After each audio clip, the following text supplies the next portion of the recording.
जगन्नाथ स्वामी नयन पथगामी भव तुमे जय जगन्नाथ। श्रीकृष्णकर सहस्र लीला मध्यरु गोटे सुंदर कहानीटे मु आज आपण मानक पाखरे कहिबी। भक्त जेपरि तांको भगवानंकर डाकरे साक्षी देबा पय चली आसिले सेही सुंदर कहानीटे मु आज आपण मानक आगरे कहिबी। कहानीटीर आरंभ पुरी पाखर गोटे छोट गाँव एवं सेही गाँव रे रहउचंती गोटे ब्राह्मण जमीदार एवं कहानीटी आरंभ होईची सेही पाखरु। अरे पुओ सुनिलु बापा डाकिले कि? हाँ रे किछि कहिबार थिला। हाँ बापा कहतु। मु कोन कहउतली कि मोर तीर्थ जीवाकू भारी इच्छा रे हेले बुढ़ा बयस रे मु केमिति कोन करबी किछि बुझी पारु। एटा गोटे कोन कथा तमे तीर्थ जीव से व्यवस्था आमे दिबे करि पाइबोनी कना कोन कहउछु। हाँ बापा आमे सब व्यवस्था कर देबो। गाँ मुंडरे पिलाडा अछि ता ना कोन की? हाँ तार ना माधव बोधे। हाँ से पिला तो गाँ जागर सब लोक को नउछि तीर्थ करबा पय ताकू कहि देबा से नई जिवो तुमको तमर सुविधा असुविधा सब से बुझिबो। से मोर सब सुविधा बुझिबो तो? हाँ बुझिबोनी भल पिलाडा से बा ताले ठीक अछि जेमिति तमर इच्छा। तमे प्रस्तुत है बापा शुभ दिन देखि तीर्थ पय बाहरी जिवो। ठीक अछि ठीक अछि। एथि मध्यरे किछि दिन बीती जाइछि एवं जमीदार तीर्थ जिबा पय बाहरी छंती।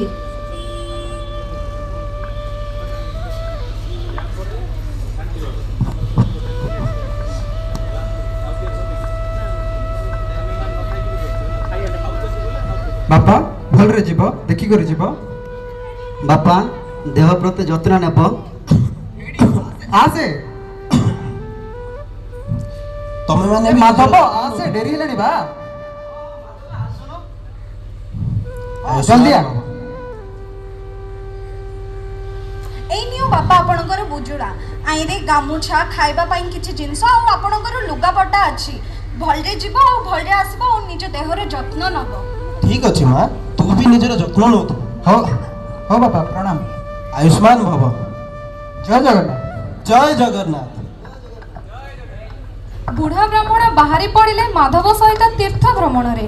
ब्राह्मण आगे आगे ता पछे माधव एथि मध्यरे सेमाने तीर्थ भ्रमण करूछंती।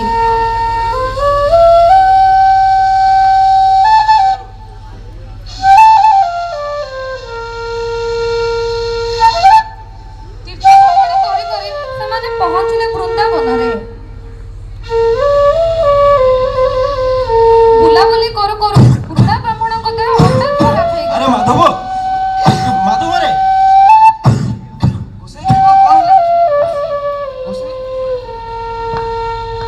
कौन है कौन कोसे?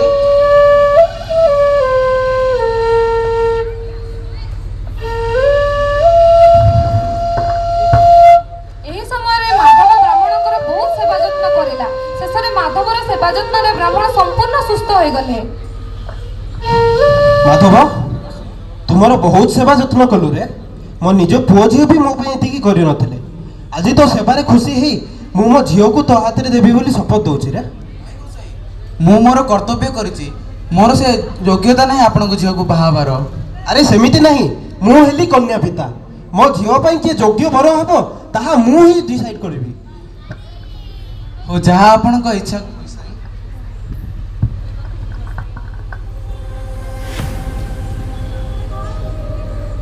शेषरे ब्राह्मण आ माधव तीर्थ सारे तांको गाँ को फेरिले।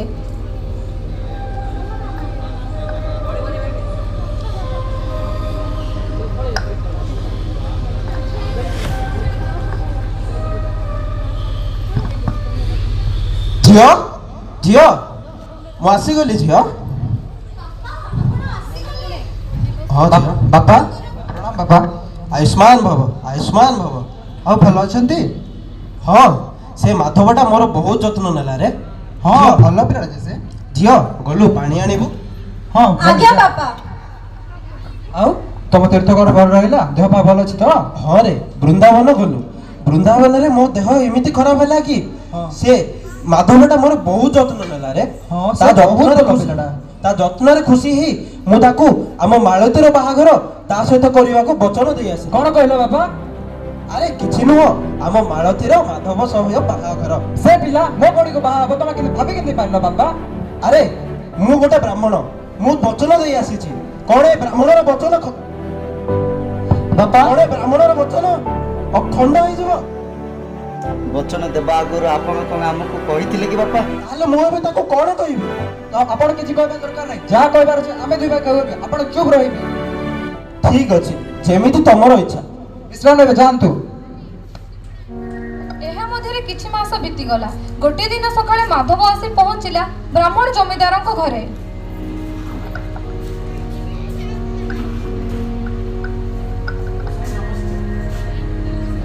ଗୋସାଇଁ ନମସ୍କାର। ଆରେ ମାଧବ କି ରେ? ହଁ ଗୋସାଇଁ, ଭଲ ଅଛନ୍ତି? ହଁ ରେ, ମୁଁ ବହୁତ ଭଲ। ଆଉ ତୁ କେମିତି? ମୁଁ ଭଲ ଅଛି। ଆପଣଙ୍କ ଦେହ ପା ଠିକ ଅଛି ତ? ହଁ ରେ, ଦେହ ପା ଠିକ ଅଛି। ତୁ ମୋର ବହୁତ ଯତ୍ନ ନେଇଛୁ ରେ। ଆଜି ତୁ ଇଆଡେ କେମିତି? ଆପଣ ମତେ ଗୋଟେ କଥା ଦେଇଥିଲେ କୋଉ କଥା? ଯେ ଆପଣଙ୍କ ଝିଅର ବାହାଘର ମୋ ସହିତ କରେଇବେ।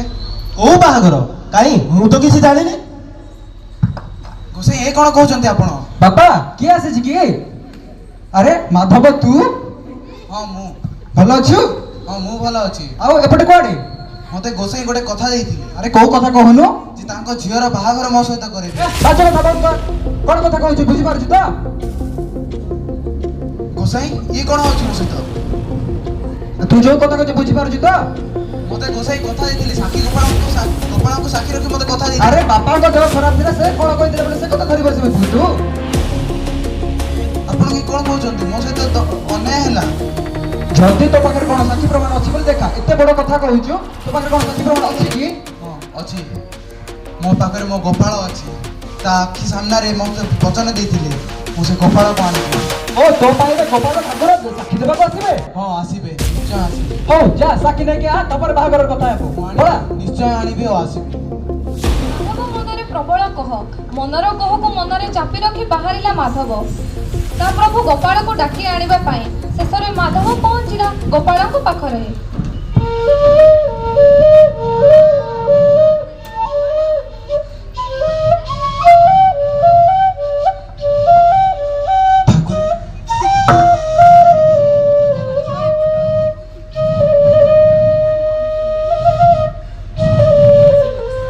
ଠାକୁରେ, ଆପଣ ଦେଖିଥିଲେ ମୁଁ ସେ ଗୋସାଇଙ୍କୁ କେତେ ସେବା କରିଥିଲି।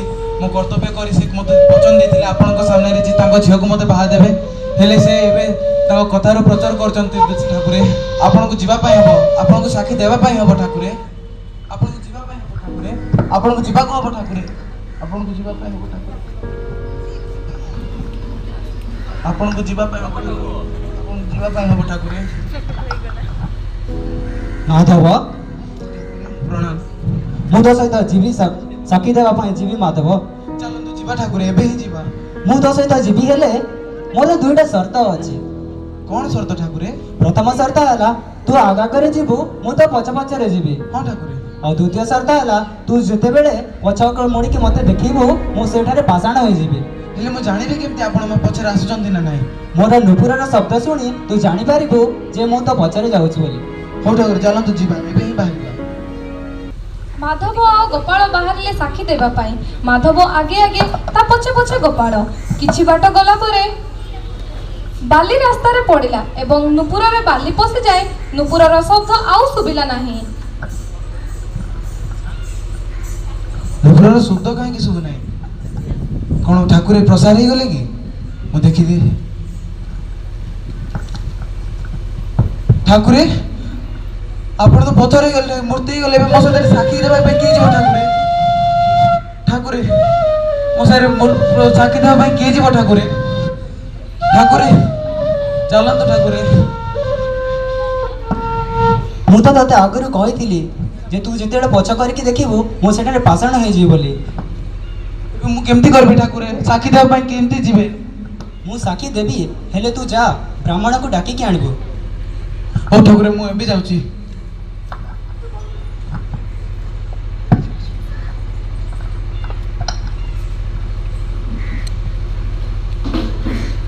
ଗୋସାଇଁ, ଗୋସାଇଁ, ଚାଲନ୍ତୁ ମୋ ସାଥିରେ ଚାଲନ୍ତୁ।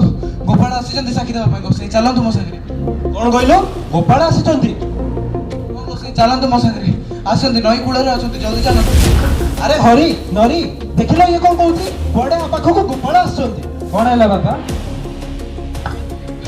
ଚାଲନ୍ତୁ ଶାନ୍ତି ମୋ ସାଙ୍ଗରେ ଚାଲନ୍ତୁ ଗୋପାଳ ଆସିଛନ୍ତି ନଈ କୂଳକୁ ଚାଲନ୍ତୁ ଗୋପାଳ ତୋ ଆସିଛନ୍ତି ପାଇଁ ଠାକୁର ସାକ୍ଷୀ ଦେବାକୁ ଚାଲି ଆସିଲେ ହଁ ଆସିଛନ୍ତି ଭିଡ ଭକ୍ତନ୍ତୁ ହଁ ଚାଲନ୍ତୁ ତମେ ଯାଉଛ ଯଦି ଯା ମୁଁ ଯିବିନି ଆପଣ ଚାଲନ୍ତୁ ମୋ ସାଙ୍ଗରେ ତୁ ଯାଉଛ ବୋଲି ଯା ମୁଁ ଯିବିନି ଆରେ ପିଲେ ସିଏ ଏତେ ଜିଦ୍ କରୁଛି ତାହେଲେ ଯାଇ ଦେଖିବା ସେ ସତ କହୁଛି ନା ମିଛ ହଉ ବାପା ତମେ କହୁଛ ବୋଲି ଯାଉଛି ଚାଲ ମାଳତୀ ଆସେ ଯିବା ଆସେ ମୋ ସାଙ୍ଗରେ ଚାଲନ୍ତୁ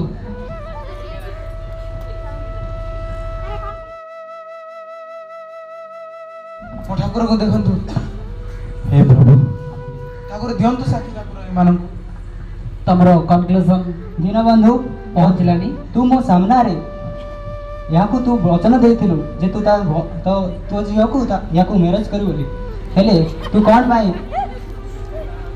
ହେଲେ ଏବେ ଭୁଲି ଯାଇଛୁ ପ୍ରଭୁ ମୋତେ କ୍ଷମା କରିଦିଅ ପ୍ରଭୁ ମୁଁ ଛାର ମଣିଷଟାଏ ପ୍ରଭୁ ମୋ ଦ୍ୱାରା ହିଁ ଭୁଲ ହେଇଛି ମୁଁ ଆପଣଙ୍କୁ ଦେଇଥିବା ଶପଥ ଅନୁସାରେ ଏବେ ହିଁ ମାଧବର ବାହାଘର ମୋ ଝିଅ ମାଳତୀ ସହିତ କରିଥିଲି ଆରେ ମାଧବ ମାଳତୀ